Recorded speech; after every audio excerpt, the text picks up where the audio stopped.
Pop, putang ina ka, umuwi ka na. Pop, putang ina ka, umuwi ka na. Pop, putang ina ka.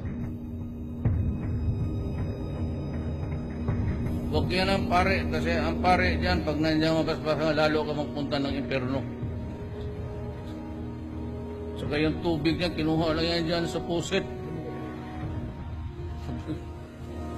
Wala. Ito. Saan mo na kinuha yan? Sa holy water? Water, tapos dyan yung sa kristal, no? Tapos basbas. Tayo, Iglesia ni Duterte. Walang bawal. Bahala ka na kung ano gusto mo. Walang bawal. Gusto mo mag-5 asawa, sige.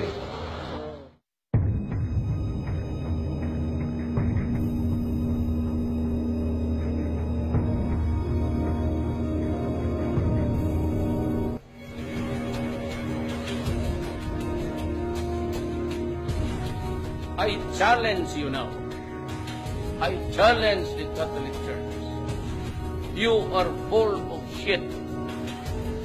At mapaho rin kayong mga. Corruption.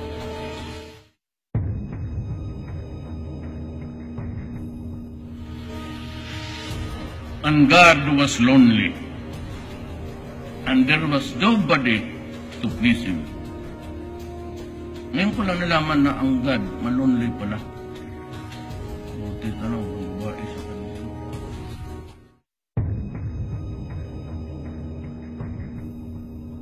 God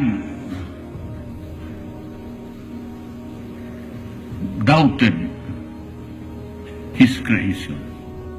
Tinawag na yung ahas, tapos binigyan niya ng apple. Kinain ni Eve.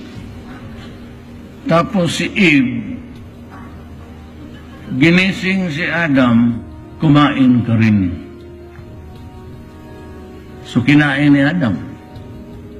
Then malice was born.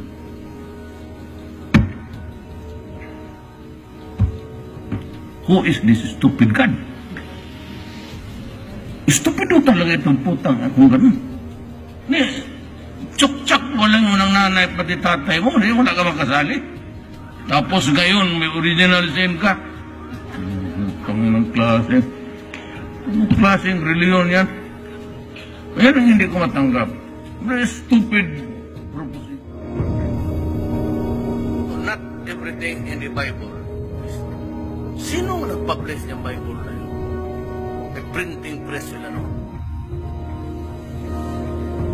And even itong Last Supper, who are the idiots that? Basta na lang ginawang santo, ito ang mga to sa painting, San Isidro, San Pablo, San St. John, Santo Rodrigo.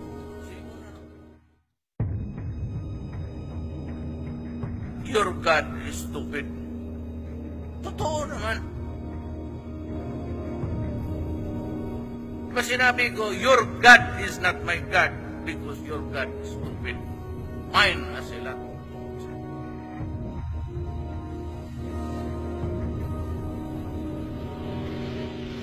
At putang ina kayo mga pare.